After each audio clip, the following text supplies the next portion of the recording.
ये मेरा बेटा ज्ञान है, ये मेरा बेटा वैराग्य है। नारद जी बोले महारानी आपकी ये हालत हो गई, आप भक्ति हो? हाँ। बोले कैसे हालत हो गई? बोले जब से कलयुग आया, इस कलयुग में भक्ति तो फिर भी उत्पन्ना द्रवणेशाहम वृद्धिम कर्णाटके गता क्वचित क्वचिन महाराष्ट्रे गुर्जरे जीर्णताम गता। भक्ति कहती है मेरा जन्म द्रवण देश में हुआ, वृद्धिम कर्णा में कर्नाटक में पली बढ़ी, गुजरात में कहीं कहीं सम्मान मिला और महाराष्ट्र में कहीं कहीं सम्मान मिला, गुजरात में बुढ़ी हो गई और वृंदावन जब आई तो धन्यम वृंदावनम तेना भक्तिर नृत्यति यत्र च। वाह! इसका तात्पर्य यह है कि भक्ति प्रकट कहाँ होती है? बोले भक्ति हृदय में प्रकट होती। उत्पन्ना द्रवणेशाहम, भक्ति सबके हृदय में उत्पन्न होती है। वृद्धिम कर्णाटके गता, कानों से जब कथा सुनेंगे गोविंद की तो भक्ति बड़ी होगी। क्वचित क्वचिन महाराष्ट्रे, महाराष्ट्र मतलब ये शरीर, इस शरीर में शरीर से कोई भक्ति करता है तो कोई भक्ति नहीं करता। जब भक्ति करता है कोई तो भक्ति को सुख मिलता है, भक्ति नहीं करता तो भक्ति रोती है, उदास हो जाती है। इस शरीर से कोई आस्तिक है, कोई नास्तिक है। हाँ तो और गुजरात में तो भक्ति बूढ़ी होगी। गुजरात क्या, गुजर गई रातें भजन के बिना। जब आप कथा नहीं सुनेंगे, मंदिर नहीं जाएंगे, भजन नहीं करेंगे, राम नाम कृष्ण नाम नहीं जपेंगे तो भक्ति बूढ़ी हो जाएगी। आपके भीतर भक्ति बूढ़ी हो गई और आपके अंदर आपका आलस्य जवान हो गया। जब आप आलस्य करते हैं ना, चलो चलो 4 बज गए, गुरुजी ने कहा था 4:30 बजे जाग जाओ, 5 बजे तो बिस्तर छोड़ दो, नींद तो खुल गई पर आलस्य आ गया, थोड़ा सा और सो लेते हैं। थोड़ा थोड़ा करते 6:30 बज गई, 7 बज गई। अब भजन का समय फिर कम करना पड़ेगा आपको, क्योंकि आप बहाना करेंगे, काम है। आलस्य का परित्याग करिए। आलस्य जवान है आपके भीतर, आलस्य को बूढ़ा कर दीजिए और भक्ति को जवान कर दीजिए। भक्ति अधिक करेंगे तो वो जवान होगी। अब वृंदावन में भक्ति तो जवान थी पर ज्ञान वैराग्य का कोई ग्राहक नहीं था। ज्ञान वैराग्य अर्थात इस युग में कोई ज्ञान को, कोई वैराग्य को धारण करना नहीं चाहता, सब यूं ही चल रहे हैं। तब नारद जी ने कहा चिंता ना करो, केशव की गोविंद की शरण ग्रहण करो। जैसे भगवान ने द्रौपदी की रक्षा की, आपकी रक्षा जरूर करेंगे। वृथा खेदयसे वाले, वृथा खेद मत करो और प्रेम पूर्वक गोविंद की शरण ग्रहण करो। नारद जी ने गीता वेद वेदांत का पाठ ज्ञान वैराग्य को सुनाया, पर ज्ञान वैराग्य की मूर्छा टूटती तो है, फिर मूर्छित हो जाते हैं। अब क्या होता है? अब आकाशवाणी हुई भागवत सुनाइए। तब भागवत की खोज में बद्रीनाथ पहुंचे और संतों से कहा यह सत्कर्म क्या है? संतों ने कहा कि भागवत ही सत्कर्म है। संतों ने एक जिज्ञासा रखी, प्रभु क्या भागवत सुनने से मोक्ष मिल जाएगा? हाँ। नारद जी ने कहा हमने तो गीता वेद पुराण सब सुनाए, ज्ञान वैराग्य भक्ति को, उनका दुख दूर तो नहीं हुआ, तो फिर भागवत तो इन्हीं का सार है। तब संतों ने कहा कि दूध से घी निकलता है, दूध से ही घी निकलता है, फिर भी जो कार्य घी कर सकता है वो काम दूध तो नहीं कर सकता। उसी तरह वेद पुराणों से भागवत तो निकली है, सर्व वेदेतिहासानाम, परंतु जो गति जो शक्ति भागवत में है मोक्ष देने की, वो शक्ति किसी के भीतर नहीं है। इसलिए भागवत श्रवण करते ही आप मोक्ष की ओर, भगवत भक्ति की ओर, भगवत प्राप्ति की ओर अग्रसर हो जाते हैं। हाँ प्रिय भक्तों, एक व्यक्ति ने हमसे एक संदेह किया, एक प्रश्न किया कि गुरुदेव क्या भागवत सुनने से कोई मुक्त हो सकता है? क्या भागवत श्रवण करने से किसी को शांति मिल सकती है? हमने कहा बिल्कुल, क्यों नहीं हो सकता। उसने कहा कैसे? हमने कहा ऐसे। अब आप ही देखिए, यदि आपको कोई गाली दे तो गाली सुनते ही आपका मन खिन्न हो जाता है कि नहीं? क्रोधित आप हो जाते हैं कि नहीं? जैसे गाली सुनने से आपका मन व्याकुल होता है, मन अशांत हो जाता है, अग्नि लग जाती है, यदि गालियां सुनने से मन अशांत हो सकता है तो कथा सुनने से मन शांत क्यों नहीं हो सकता भक्तों। गाली भी कान से प्रवेश करती है और कथा भी कान से प्रवेश करती है। गाली भी मुख से कही जाती है और कथा भी मुख से कही जाती है। यदि गाली तुरंत, मैंने गाली आज आपको दी तो गुस्सा अभी आएगा, कल तो नहीं आएगा। जैसे गाली का प्रभाव तुरंत देखने को मिलता है, ऐसे ही भगवान की कथा का प्रभाव भी तुरंत ही देखने को मिल जाता है। गाली मन को अशांत कर देती है तो कथा मन को शांत कर देती है, शरीर को गर्म कर देती है, क्रोध की अग्नि में डाल देती है, जबकि कथा क्रोधी को भी शांत कर देता है। तो अपनी अपनी जगह सब महत्व रखते हैं। प्रिय भक्तों, मुझे एक बचपन की छोटी सी बात स्मरण है। मैं भागवत कितनी पावरफुल है, मैं इसका आपको प्रैक्टिकली उदाहरण देता हूं। एक बार आपने भी सुना होगा, पहले के जमाने में जब किसी को सर्प डसता था, सांप डसता था ना, तो हॉस्पिटल कम ही होते थे पुराने जमाने में। पहले के जमाने में काला नाग किसी को डस देता था ना, तो पंडा जी मंत्र पढ़ के सांप का जहर उतार देते थे। मैंने इसको अपनी आंखों से देखा है, इसलिए बिलीव करता हूँ, विश्वास करता हूँ। ये बात मैंने किसी से सुनी नहीं है। एक बार जब मैं बहुत छोटा था तो बाजार ही गया था कोई सामान लेने, तभी दीपावली का समय था, लोग साफ सफाई कर रहे थे। तो एक व्यक्ति घर में जो दीपावली की साफ सफाई थी वो कर रहा था, उसी क्षण उसे काले नाग ने डस दिया। अब वो रोता रोता बाहर निकला, मुझे सांप ने डस दिया, तुरंत बाहर आया। उस जमाने में वो डिब्बा चलता था जो 1 रुपए डालो और बात करो। तो उस व्यक्ति के पास कोई जानकार व्यक्ति था, उसने उसको फोन लगाया जो सांप के जहर को उतारता था। ये मेरी आंखों के सामने की घटना। उस समय मेरी उम्र लगभग 9 वर्ष रही होगी, 9 या 10 वर्ष। अब कान में मोबाइल फोन लगाया वो डिब्बे वाला, पैसे डाले और वहां से उसने मंत्र पढ़ा और यहां पर बताया गया कि ऐसे ऐसे करो। उसने मंत्र सुना और वैसे वैसे किया गया। मेरी आंखों के सामने काला नाग डसा था। वो व्यक्ति रोता रोता आया था, 2 लोग पकड़ कर लाए थे और 5 मिनट के भीतर ही वो बढ़िया हंसता हंसता चला गया। तो ये आप भी अपने बड़े बुजुर्ग जमाने में सांप डस देता था तो मंत्रों से उसका जहर उतार दिया जाता था।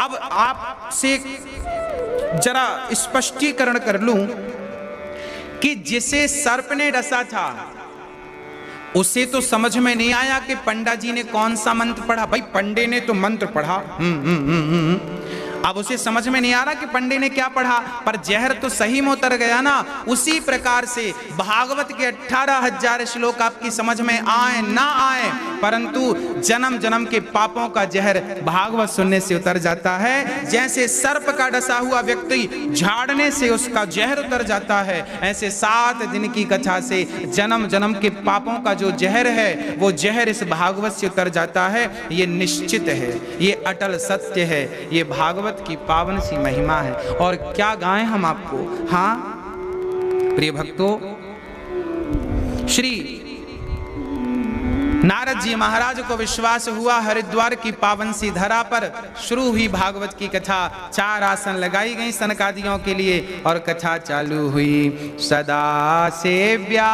सदा सेव्या श्रीमद् भागवती कथा। हाँ, भागवत कितनी बार श्रवण करें? बोले भागवत बार बार श्रवण करो। भागवत श्रवण करने से केवल नाम जपने मात्र से कल्याण हो जाता है। यत् फलम नास्ति तपसा न योगेन समाधिना तत् फलम लभते सम्यक कलौ केशव कीर्तनात्। जब ये बातें कही गई सनकादियों के द्वारा कि राम राम रटते रहो, कब तक रटें? जब तक घट में प्राण, कभी तो दीन दयाल के भनक पड़ेगी कान। कभी तो सुनाई पड़ेगा ना। तो भगवान का नाम नारद जी ने जब सुना, भगवान का नाम गाइए, कथा निरंतर सुनिए। जैसे ही महिमा भागवत की सुनी, भक्ति महारानी वृंदावन से कथा हुई हरिद्वार में, नारद जी मुख्य यजमान बने, 3 आसन खाली लगाई गई, भक्ति महारानी और ज्ञान वैराग्य का संकल्प हुआ। और जैसे ही महिमा हुई नाम की, भागवत की, भक्ति का दुख दूर हो गया। जैसे दीपक के जलते ही अंधकार तुरंत मिटता है, ऐसे भागवत का संकल्प होते ही पाप तुरंत समाप्त होते हैं, कल पर नहीं, तुरंत। भक्ति महारानी का सारा दुख दूर हुआ और वो ताता थैया करके हरिद्वार पहुंची। और भक्ति सुतौ तौ तरुणौ गृहीत्वा प्रेमयी के रूपा सहसा विरासीत्। श्री कृष्ण गोविंद हरे मुरारी नाथेति नामानि मुहुर्वदन्ति। भक्ति महारानी नाचने लगी, भक्ति महारानी कीर्तन करने लगी और ताता थैया करके प्रेम पूर्वक जब भक्ति महारानी नाची, संतों से कहा महाराज मेरा तो सारा दुख दूर हो गया। कैसे दुख दूर हो गया? बोले केवल भगवान का नाम सुनते ही दुख दूर हो गया। हाँ मेरा राधे राधे राधे राधे राधे गाता है। भक्ति महारानी का सारा दुख दूर हो गया, केवल भागवत की महिमा को श्रवण कर हृदय में बैठने का स्थान दिया गया। भक्ति ने कहा प्रभु मैं कहाँ बैठूं, मेरा कोई स्थान तो नियुक्त कीजिए। तब कहा कि ये जो भक्त बैठे हैं इनका हृदय अंतःकरण खाली है, जाओ इनके हृदय में जाकर बैठ जाओ। ठीक है, भक्ति सारे भक्तों के हृदय में जाकर बैठ जाती है। और नारद जी के अंदर एक प्रश्न का जन्म हो जाता है। नारद जी कहते हैं शनकादियों से, हे प्रभु कोई पुण्यात्मा व्यक्ति भागवत सुन के तर जाए तो आश्चर्य नहीं है, कोई पापी व्यक्ति भागवत सुन के तर जाए तो आश्चर्य नहीं है, कोई पुण्यात्मा भागवत सुन के तर जाए तो आश्चर्य नहीं है, परंतु क्या वह व्यक्ति तरेगा जिसने जीवन भर पाप किया हो? तब सनकादियों ने विश्वास से कहा हाँ, बड़े बड़े पापी वीआईपी पापी क्यों ना हो उनका भी उद्धार हो जाता है। किसी का हुआ? हाँ किसका हुआ? तुंगभद्रा तटे पूर्वम भूतपत्यनमुत्तमं यत्र वर्णः स्वधर्मेण सत्य सत्कर्म तत्परः। तुंगभद्रा नदी के किनारे एक पंडित जी रहा करते थे। पंडित जी का नाम था आत्मदेव। आत्मदेवः पुरी तस्मिन् सर्व वेद विशारद। आत्मदेव जी के जीवन में सब कुछ था, धन थी, धन था, प्रतिष्ठा थी, पद था, सब कुछ था, परंतु एक चीज की कमी थी। मात्र आत्मदेव जी के घर कोई संतान नहीं थी, कोई पुत्र नहीं था।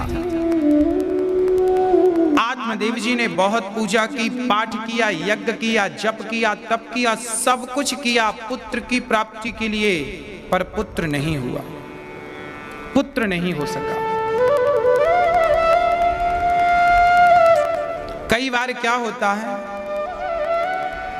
कि हम संसार की कामना करने लग जाते हैं। एक सज्जन हमसे कहते हैं गुरु जी हमारे पुत्र नहीं हैं, अब हम भगवान को क्यों माने?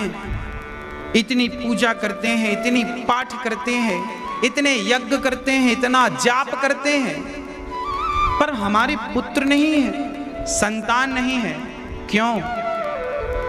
हाँ संतान नहीं है। अब संतान के लिए आप देखिए, नारद भक्ति सूत्र में लिखा है श्री नारद जी ने कि भगवान की भक्ति तो करो परंतु कोई चाहत मत रखो। यदि कोई चाहत रखेंगे और वो चाहत पूरी हो गई तब तो आप भगवान की जय जयकार करेंगे, और वो चाहत अधूरी रह गई तो फिर भगवान से शिकायत करने लग जाएंगे, अरे भगवान तो हैं ही नहीं, होते तो ये क्यों होता। इसलिए भगवान की भक्ति निष्काम हो, कोई चाहत नहीं, चाह गई चिंता मिटी मनवा वे परवाह, और जिसको कुछ नहीं चाहिए सो ही साहंसा, कोई कामना नहीं, निष्काम निष्कपट भक्ति होनी चाहिए, निष्काम। हे प्रभु आपकी मर्जी, जो देना चाहें आपकी मर्जी से दीजिए, देना है पुत्र तो दीजिए, नहीं देना मत दीजिए। सच्चाई तो यह है कि हम संसार के लोगों को देखकर परेशान हैं, इनके बेटा है, इनके बेटा है, मेरे बेटा नहीं है। हम देखते हैं तो हमें लगता है कि हमारा भी होना चाहिए, परंतु सच्चाई यह नहीं है। संतान किसी को मिल भी जाए तो वो भाग्यशाली नहीं हो सकता, वो बड़भागी नहीं हो सकता। फिर भाग्यशाली और बड़भागी कौन है? बोले जिनका हृदय, जिनका मन भगवान में लगा है, जो भगवान का नित्य चिंतन कर रहे हैं, जो कृष्ण को ही अपना धन मान रहे हैं। मीरा कहती है मेरे तो गिरधर गोपाल दूसरो ना कोई। जिसने कृष्ण को ही अपना मान लिया हो, भला उसे फिर किसी और चीज की चाहत क्या है? क्या चाहत है, क्या कामना है, क्या इच्छा है? कोई कामना नहीं, कोई इच्छा नहीं। हाँ, जो देना है देंगे विधाता। आत्मदेव जी ने बहुत पूजा की, बहुत पाठ किया, पुत्र नहीं मिला, मन संसार से हट गया, वैराग्य ले लिया। जो इच्छा आपको बार बार तंग करे, परेशान करे, उस इच्छा को त्याग दीजिए, उस त्याग में ही सुख है। हाँ, सुख है त्याग में। यदि आपने त्याग ना किया तो सुख कैसे मिलेगा?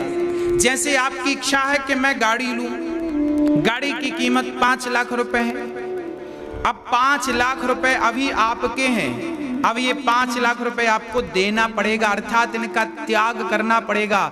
जब देंगे तो गाड़ी मिलेगी, तो इसका त्याग करेंगे तो दूसरा सुख मिलेगा, त्याग नहीं करेंगे तो सुख नहीं मिलेगा। इसलिए आपकी जो अपनी इच्छाएं हैं, जिन इच्छाओं ने आपको परेशान कर रखा है, उन इच्छाओं का जब तक त्याग नहीं करेंगे तब तक सुख की अनुभूति संभव नहीं है। तो यदि सुख चाहते हैं तो त्याग करिए इच्छाओं का। आत्मदेव ने सारी इच्छाएं त्याग दी और प्रेम से भजन करने लगे। एक दिन पड़ोसी ने आकर कह दिया कि आपके गाय बछड़ा बछड़ी को जन्म नहीं दे रही है, तुलसी बार बार सूख जा रही है। क्यों? क्योंकि आपके घर पुत्र नहीं है। अच्छा, जिनके पुत्र नहीं होते ना, वो बहुत परेशान होते हैं, मेरे पुत्र नहीं है, लोग बड़े ताने मारते हैं, इसने ताने मार दिया, उसने ताने मार दिया। मैं आपसे प्रार्थना करता हूं किसी के तानों पर चले मत जाइएगा। ताने किसी ने मार दिए सो मार दिए, परेशान मत होइएगा, तानों की परवाह मत कीजिएगा। हाँ, पुत्र के प्राप्त होने से कोई महान नहीं होता। मीराबाई के भी कोई पुत्र नहीं था, यशोदा माँ के भी कोई पुत्र नहीं था। यशोदा ने कृष्ण को अपना बेटा मान रखा था, वो तो देवकी पुत्र थे। बस जैसे यशोदा ने कृष्ण को अपना बेटा मान लिया, आप भी जीवन में जिस चीज का अभाव है, पुत्र का अभाव है, तो कृष्ण को पुत्र मान लीजिए। भाई का अभाव है तो कृष्ण को भाई मान लीजिए। पति नहीं है तो कृष्ण को पति के रूप में देखिए। गुरु नहीं है तो कृष्ण को गुरु के रूप में देखिए। कृष्णं वंदे जगत गुरुम। आपके जीवन में जिस रिश्ते का अभाव है उस जगह श्री कृष्ण का भाव बनाइए, फिर देखिए आनंद ही आनंद होगा। हाँ, आनंद ही आनंद होगा। आत्मदेव जी पड़ोसी की बात से विचलित होकर घर का त्याग करके और जंगल में मरने के लिए गए। वहां एक संत ने देखा ब्राह्मण रो रहा है, तब संत ने कहा कथम रोदसी विप्रत्वम काते चिंता बलीयसी वदत्वं सत्वरं मह्यं स्वस्य दुःखस्य कारणम्। हे ब्राह्मण, संत ने कहा कथम रोदसी विप्रत्वम काते चिंता, क्या चिंता है आपके अंदर? वदत्वम सत्वरम मह्यम, मुझे सच सच बताओ आपके अंदर क्या चिंता है, आप क्यों रो रहे हैं? तब आत्मदेव ने कहा धिग्जीवतम प्रजाहीनम धिग्रहम चा प्रजा बिना, मेरे पुत्र नहीं है इसलिए मैं रो रहा हूं। संत ने समझाया राजन, मेरे भी संतों के भी कोई पुत्र नहीं है, ये पुत्र की अभिलाषा त्याग दो, पुत्र की इच्छाएं त्याग दो और कृष्ण को अपना मान लो। संत की बात आत्मदेव जी की समझ में नहीं आई, मुझे पुत्र चाहिए, जिद कर लिया, मुझे बेटा चाहिए, पुत्र चाहिए। ठीक है, संत ने कहा यदि चाहिए सो ले लो, लो ये फल अपनी पत्नी को खिलाना और फल खाने से आपकी पत्नी गर्भवती होगी, पुत्र होगा। वो तपस्वी संत का फल ले जाकर आत्मदेव ने पत्नी धुंधली को दिया, धुंधली खाओ। धुंधली ने विचार किया खाऊंगी गर्भवती हो जाऊंगी और फिर पुत्र होगा, ये कष्ट कौन उठाएगा। आत्मदेव जी तो चले गए, आत्मदेव के जाते ही धुंधली विचार करने लगी फल खाऊं कि ना खाऊं, खाऊं कि ना खाऊं। तब तक बहन आ गई, बहन ने कहा फल वल खाने से कोई बेटा नहीं होता, गौ माता को खिला दे, मैं गर्भवती हूं, मेरा बेटा ले लेना। धुंधली ने बहन का बेटा खरीद लिया, फल गाय को खिलाया, गाय को सुंदर सा बालक हुआ, नाम रखा गौकर्ण। धुंधली के पुत्र का नाम रखा धुंधकारी।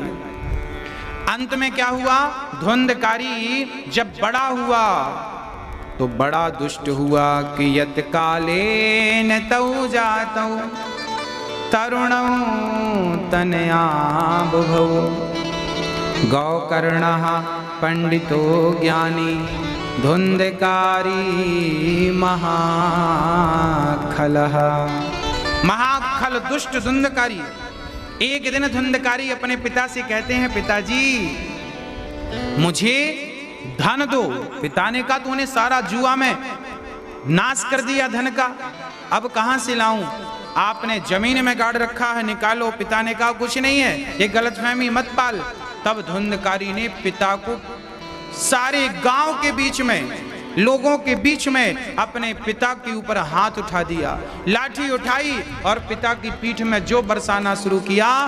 पिता की ऐसी हालत देखकर गौकर्ण जी आ गए और गौकर्ण जी क्या कह रहे हैं अपने पिताजी से। गौकर्ण जी कह रहे हैं कि हे पिताजी,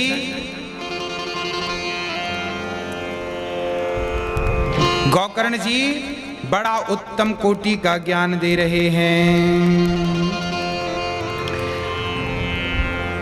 गौकर्ण जी महाराज पिता को समझा रहे हैं पिताश्री इतने उदास ना होइए आप, इतने परेशान मत होइए आप, क्योंकि देहे स्थिमांस रुधिरे विमतिं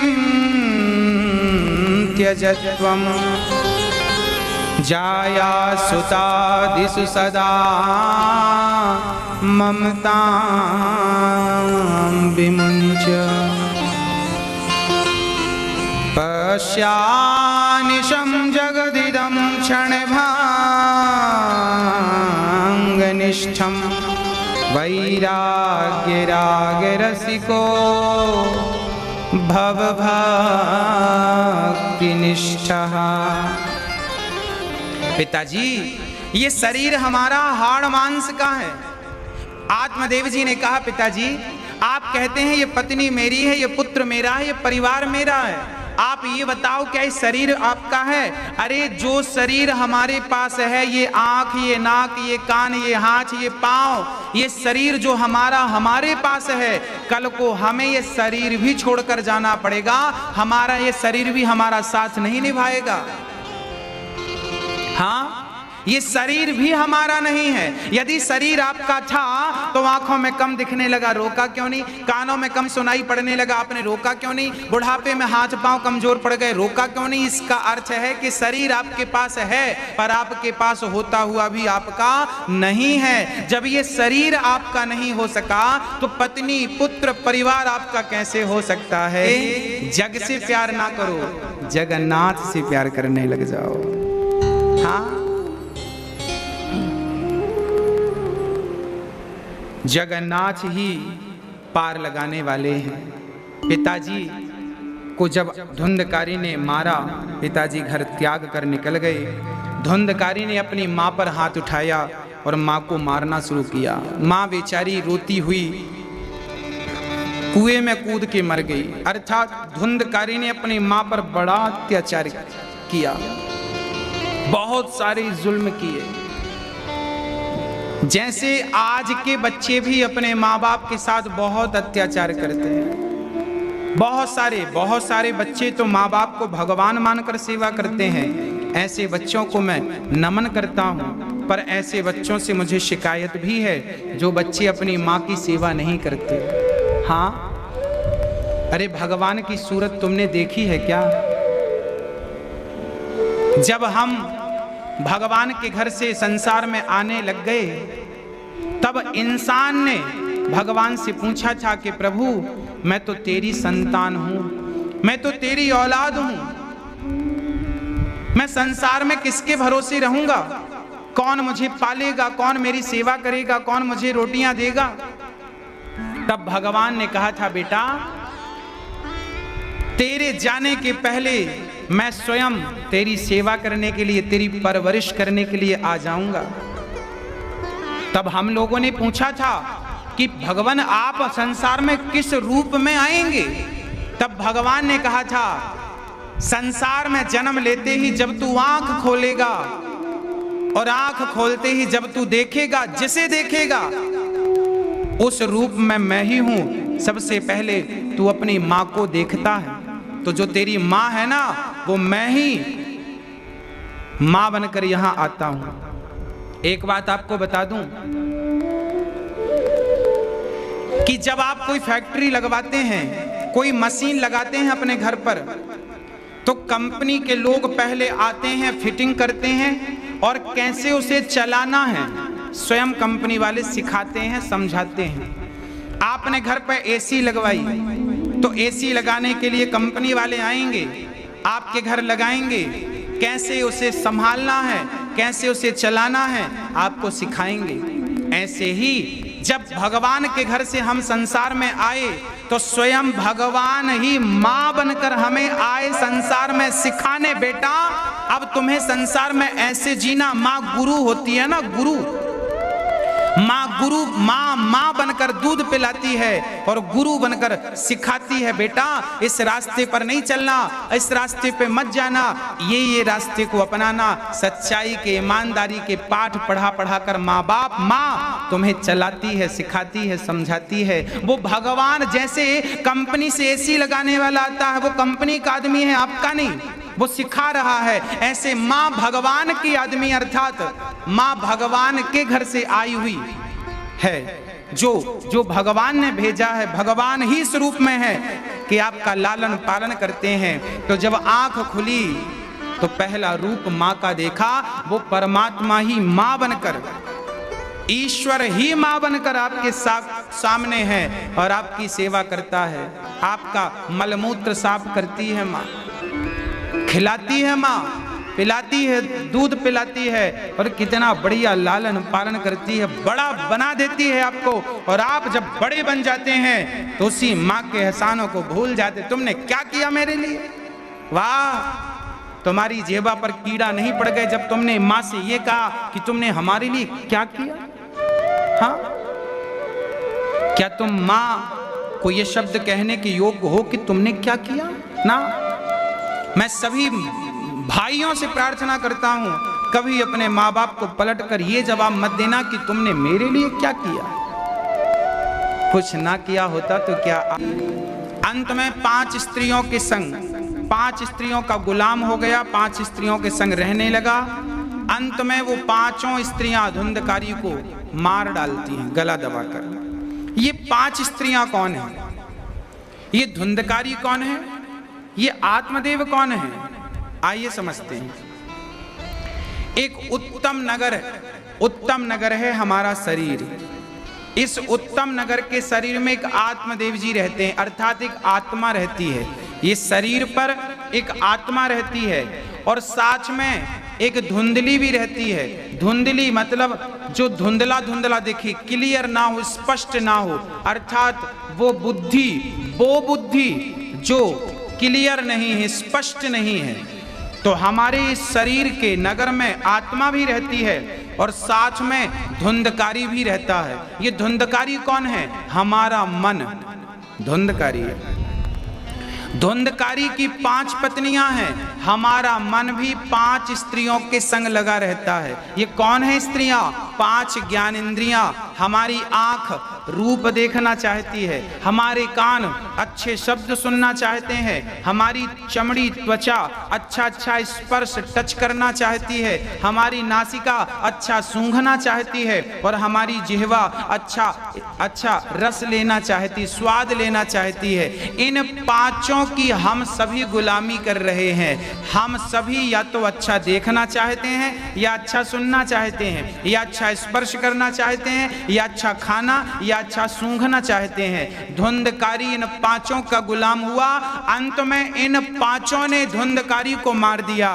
अथवा अंत में हम सारे लोग अपनी इच्छाओं की पूर्ति करने के लिए घूम रहे हैं, सारे लोग अपनी इच्छाओं के लिए चल रहे हैं। मैं आपको कह दूं कि हम पूरे हो जाएंगे पर हमारी इच्छाएं कभी पूरी नहीं होंगी। अंत में उन इंद्रियों ने, इच्छाओं ने धुंधकारी को मार दिया, अर्थात हमारी इच्छाएं ही हमारी जान ले लेती हैं। हाँ, सारी दुनिया हम आपाधापी में उलझे रहते हैं और भगवान में मन नहीं लगाते, और यही दुर्गति धुंधकारी की हुई। जब वो विषयों में मन लगाए हुए मर गया तो अंत में क्या हुआ?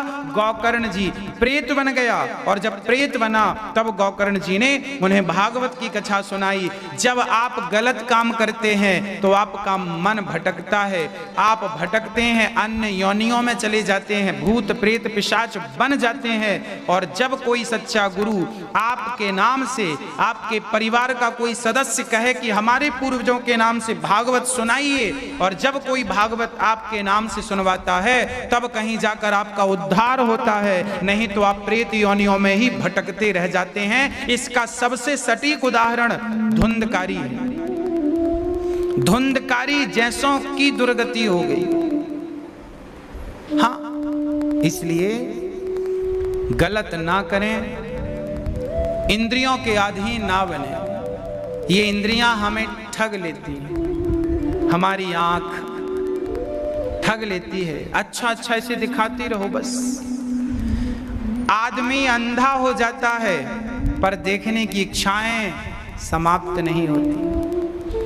व्यक्ति बहरा हो जाता है पर सुनने की इच्छाएं समाप्त नहीं होती। शरीर बूढ़ा हो जाता है पर भोगों की इच्छाएं समाप्त नहीं। कितनी ये छल लेती हैं इंद्रियां, हमें पता ही नहीं चलता। सबसे बड़ी दुश्मन कौन है? हमारी अपनी इंद्रियां, हमारी अपनी अनंत इच्छाएं। हमारा मन हमारा दुश्मन नहीं है, हमारा दुश्मन है। हम बाहर के दुश्मन को तो ढूंढ लेते हैं, बाहर के दुश्मन से तो बच जाते हैं, पर भीतर के दुश्मन से बच पाना बहुत कठिन है। इसलिए कहता हूं, हर क्षण गोविंद नाम जपो और कहते रहो, हे नाथ मैं आपको कभी भूलूं नहीं, हे श्याम सुंदर मैं आपको कभी भूलूं नहीं, हे दीनानाथ मैं आपको कभी भूलूं नहीं। और जब आप भगवान की चरण शरण ग्रहण करेंगे तो मुझे विश्वास है कि आप इन इंद्रियों से बच जाएंगे, इनके अत्याचार से बच जाएंगे। दूसरी बार गोकर्ण जी ने जब भागवत सुनाई, प्रथम बार धुंधकारी विमान पर चढ़ के भगवान की ओर चले गए। भागवत सुनते ही बांस की ग्रंथि में जाकर धुंधकारी बैठ गए। पहले दिन की कथा में बांस की प्रथम ग्रंथि खुली, दूसरे दिन की कथा में दूसरी, तृतीय दिवस की कथा में तीसरी, अर्थात 7 दिन की कथा में बांस की 7 ग्रंथि खुली। एक दिव्य पुरुष निकला और भगवान के निज धाम की ओर चला गया।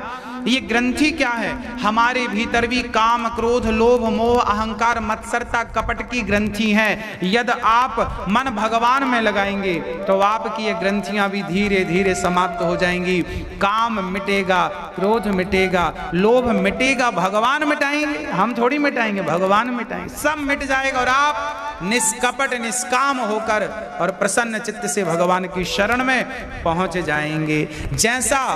जैसा बाग से तोड़कर, जैसे बगीचे से तोड़कर आप खिला हुआ पुष्प गुलाब का, कमल का, गेंदे का भगवान के चरणों में समर्पित कर देते हैं। पुष्प कैसा? खिला हुआ होना चाहिए, सुंदर होना चाहिए, उसमें कोई दाग धब्बा सड़ापन नहीं होना चाहिए, कुछ पंखुड़ियां खराब हो जाती हैं, वैसा पुष्प भगवान को नहीं चढ़ाते। बिल्कुल सुंदर पुष्प भगवान जी को चढ़ाते हैं। वैसे ही जैसे खिला हुआ पुष्प भगवान के चरणों में जाता है, आप भी जब निष्काम हो जाएंगे, निष्कलंक हो जाएंगे, निष्कपट हो जाएंगे, तो आप भी खिले हुए पुष्प हो जाएंगे। और फिर खिला हुआ पुष्प अर्थात अपने आप को पुष्प बनाकर भगवान के चरणों में आप समर्पित कर दीजिएगा। प्रिय भक्तों, धुंधकारी ने दूसरी बार गोकर्ण जी ने भागवत सुनाई। वहां पर जितने पशु पक्षी जीव मात्र थे, सबके लिए विमान आया और सब भगवान के निज धाम को प्रस्थान कर गए। प्रहलाद जी कीर्तन करने लगे, भजन करने लगे, ताता थैया करके नाचने लगे और बड़े अद्भुत वहां भगवान प्रकट भये। और प्रकट होकर गोकर्ण जी को जो भगवान से जोड़ते हैं, ऐसे भक्तों को भगवान हृदय से लगाते हैं। कथा सुनने वालों को तो भगवान मिलते ही हैं, पर कथा सुनाने वालों को भगवान हृदय से लगाकर कहते हैं, वाह तुमने इतने लोगों को मुझसे जोड़ दिया। और भगवान हृदय से गोकर्ण जी को लगा लेते हैं। ऐसी पावन दिव्य भागवत जी की चर्चा आप लोगों ने सुनी। हाँ, जन्माद्यस्य यतोऽन्वयादितरतश्चार्थे सुभिज्ञः स्वराट् तेने ब्रह्म हृदयादि कवये मुह्यन्ति सूरयः तेजो वारिमृदां यथा विनिमयो यत्र त्रिसर्गो मृषा धाम्ना स्वेन सदा निरस्तिकुहकं सत्यं परं धीमहि। जन्माद्यस्य जन्म आदि यस्य जन्माद्यस्य, जो परमात्मा सृष्टि को उत्पन्न करते हैं, हमें जन्म देते हैं। स्वानैव राजतीति स्वराट, जो परमात्मा स्वयं प्रकाश स्वरूप हैं और सूर्य चंद्रमा जिनसे प्रकाशित होते हैं। मुह्यन्त यत् सूर्यः, जिस परमात्मा की माया को ब्रह्मा ना जान पाए, ब्रह्मा मोहित हो गए। ऐसे परम पुरुष परमात्मा सत्य स्वरूप परमात्मा को सत्यम परम धीमहि, परमात्मा को हम नमस्कार करते हैं, इनका ध्यान करते हैं। भागवत में पहला प्रश्न हुआ, सूत जी महाराज से शौनक आदि ऋषियों ने प्रश्न किया, मनुष्य का परम धर्म क्या है? ये भागवत का पहला प्रश्न है। मनुष्य का धर्म क्या है? क्या दान करना धर्म है? क्या यज्ञ करना धर्म है? धर्म क्या है हमारा? अब आपसे कोई पूछे आपका धर्म क्या है, आप कहेंगे हमारा सनातन धर्म है, सत्य सनातन। अरे भाई, ये तो हमारा धर्म है ही। व्यक्ति विशेष में आपकी बात करता हूं, आप व्यक्ति विशेष, आपका धर्म क्या है? क्या धर्म है आपका? तब हमारा धर्म क्या है? तो बतलाते हैं गोस्वामी जी,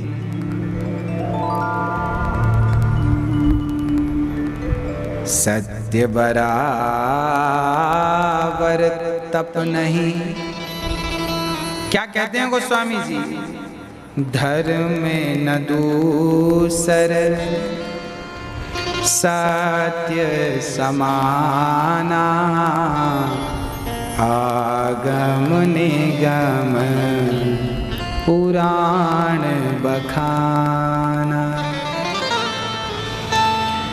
धर्म न दूसर सत्य समाना।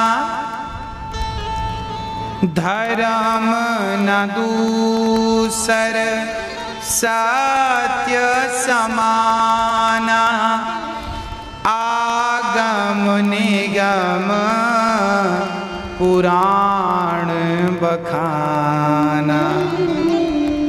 परहित सरिस धर्म नहीं भाई पर पीड़ा सम नहीं अधमाई। मनुष्य का धर्म है सत्य बोलना।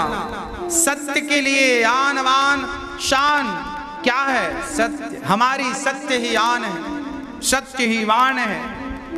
राजा हरिश्चंद्र जैसे धर्मात्मा राजा सत्य के लिए बिक गए। राजा हरिश्चंद्र ने स्वप्न में अपने राज्य का दान कर दिया। दुर्वासा जी आए, उन्हें सब दान कर दिया। सब दान करने के बाद दक्षिणा रह गई। 1100 स्वर्ण मुद्राएं देना था। दुर्वासा जी ने कहा मुझे दक्षिणा दीजिए, आपके घर मैंने भोजन किया है, भोजन कराए हैं, आप दक्षिणा दीजिए।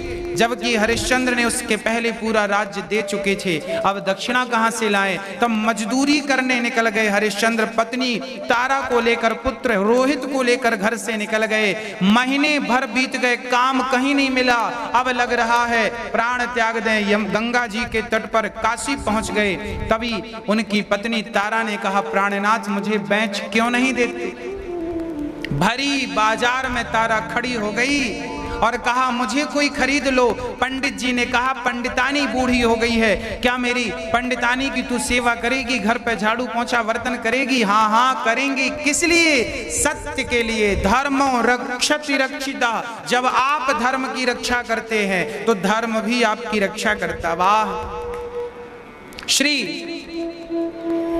तारामती पंडित जी के हाथों 500 स्वर्ण मुद्राओं में बिक गई। पंडित जी बाल पकड़ कर ले जाने लगे। रोहित दौड़ पड़ा, माँ माँ मेरी माँ कहाँ? जब माँ ने कहा महाराज मेरा बेटा इसे भी खरीद लीजिए। पंडित जी बोले ना, तुम माँ बेटी रहोगी तो काम नहीं होगा। वो छोटा सा नन्हा सा बालक जिद करने लगा, माँ मुझे छोड़कर मत जाओ। पंडित जी को दया आई और 100 स्वर्ण मुद्राओं में खरीद लिया। अंत में राजा हरिश्चंद्र ने अपने आप को एक डॉम के हवाले कर दिया और चांडाल बनकर शमशान में पहरा देने लगे। और 1100 स्वर्ण मुद्राएं सूर्य अस्त के पहले, महीना भर का समय पूरा होने के पहले, और उन्होंने समर्पित कर दी। महाराज आपके ऋण से हम उऋण हो गए। धर्म के लिए, सत्य के लिए राजा हरिश्चंद्र बिक गए। वाह! पत्नी बच्चा खुद बिक गए, पर धर्म को जाने नहीं दिया। अरे चाहते तो कह देते, क्या जरूरत है भाई, क्या जरूरत है, हम क्यों बिकें, हम क्यों दें आपको दान दक्षिणा? ना, कह दिया प्राण जाए पर वचन ना जाए। अब राजा हरिश्चंद्र की पत्नी तारा, एक दिन उसका बेटा बगीचे में पुष्प चुन रहा था, तभी एक सर्प ने डस लिया। और तारा जब बेटे के शव पर रोने चली तो पंडित जी ने कहा खबरदार मेरी पूजा पूरी जब तक ना हो तो जाएगी नहीं। बेटा पड़ा हुआ था, बेटा पड़ा हुआ था, मरा हुआ था, और माँ बच्चे से मिलने भी नहीं जा सकती, माँ बच्चे को देखने भी नहीं जा सकती। और वहां पर तारामती काम करती है। जब रात्रि हो जाती है तो मरे हुए बच्चे के पास जाकर रोती है, पुत्र मैं वक्त से आ गई होती तो शायद तेरे प्राण में बचा लेती। गोद पर लेकर चलती है कि कम से कम इसका अंतिम संस्कार तो कर दूं। और जब वो संयोग से उसी शमशान में तारा पहुंच गई अपने पुत्र रोहित को लेकर, जहां पहरेदार स्वयं हरिश्चंद्र थे, और रोने लगी, तब हरिश्चंद्र को लगा शायद कोई रोने वाली, किसी का दुख बेटा इत्यादि, पति इत्यादि समाप्त हो गया, इसलिए रो रही है। रात्रि के समय वो अंधेरी रात थी। हरिश्चंद्र बोले देवी क्या हुआ? तब तारा बोली महाराज मेरा बेटा मर गया, सर्प ने डस लिया। तो तारा को समझाने लगे हरिश्चंद्र, देखो देवी आना जाना प्रकृति का नियम है, तुम्हें और हमें भी एक दिन मरना है। जिसका ये तो केवल कहने की बात है कि सर्प ने डस लिया, एक्सीडेंट हो गया, पानी में डूब गया। जिसकी जितने दिन की थी उतने दिन रहा, बाद में समाप्त हो गया, उसकी जिंदगी थी ही नहीं। हरिश्चंद्र बहुत बढ़िया समझा रहे हैं। तभी तारा ने कहा महाराज मुझे दुख इस बात का नहीं कि मेरा बेटा मर गया, बल्कि दुख इस बात का है कि कल को इसके पिता मिलेंगे और कहेंगे कि मेरा रोहित कहाँ है। तो मैं क्या जवाब दूंगी? रोहित नाम सुना। हरिश्चंद्र बोले देवी ये नाम रोहित, आपके बेटे का नाम रोहित है? हाँ हाँ, तो आपका नाम क्या है? कहा मेरा नाम तारा है। हरिश्चंद्र समझ गए कि ये मेरी पत्नी। अब तारा समझ गई आपका नाम क्या है महाराज? मेरा नाम हरिश्चंद्र था। तारा तो अपने बेटे का दुख भूल गई और पति की ये हालत देख करके चांडाल शमशान में मुर्दे जल रहे हैं, हरिश्चंद्र वहीं पर खड़े हैं, कफन ले रहे हैं। खाने को क्या? बोले मुर्दे के पास जो लोग लाकर भोजन छोड़ जाते हैं वही भोजन शमशान का हरिश्चंद्र खाते हैं, कफन ही पहनते हैं, कफन ही ओढ़ते हैं। जब पति की देखी तारा पुत्र का मरना भूल गई और पति की हालत पर चीख चीख कर रोने लगी, विधाता हमने तेरा क्या बिगाड़ा था कि आज ये स्थिति आकर खड़ी हो गई। तब तारा समझाने लगे देवी विधाता को कुछ कहने से क्या फायदा।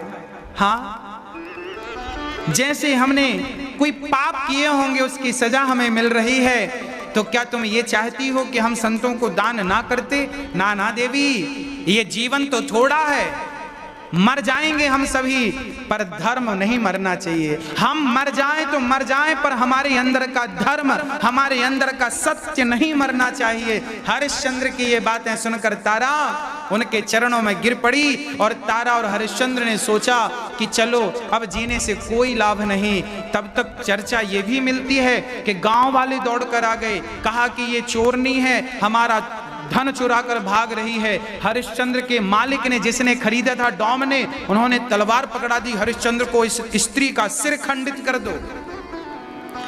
अब धर्मो रक्षति रक्षिता, जब आप सत्य के मार्ग पर चलते हैं ना तो परीक्षाएं बड़ी कठिन होती हैं। और मैं आपको एक बात और बता दूं कि 12वीं की परीक्षा, पीएचडी की परीक्षा कितनी टफ होती है, कितनी कठिन होती है। जब सांसारिक डिग्रियों की पढ़ाई इतनी कठिन है, तो जब परमात्मा तुम्हें परखेगा तो उसकी परीक्षा थोड़ी कठिन तो होगी ही होगी।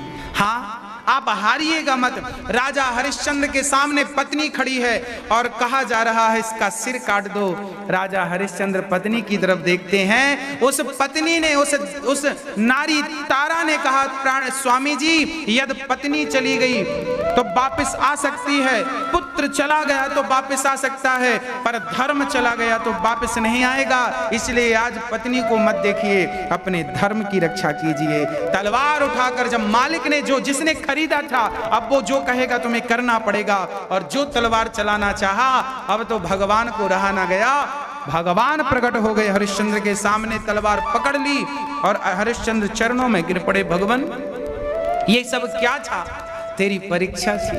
क्या आपको यकीन नहीं था कि मैं सत्यवादी हूं, जो मैं कह देता हूं करता हूं? तब भगवान ने कहा कि यदि मैं दुनिया को कहता कि तू सत्यवादी है और दानी है तो कौन मानता, पर आज तूने सिद्ध कर दिया अपने कृत्य से कि तेरे जैसा सत्यवादी और तेरे जैसा दानी भला कौन होगा।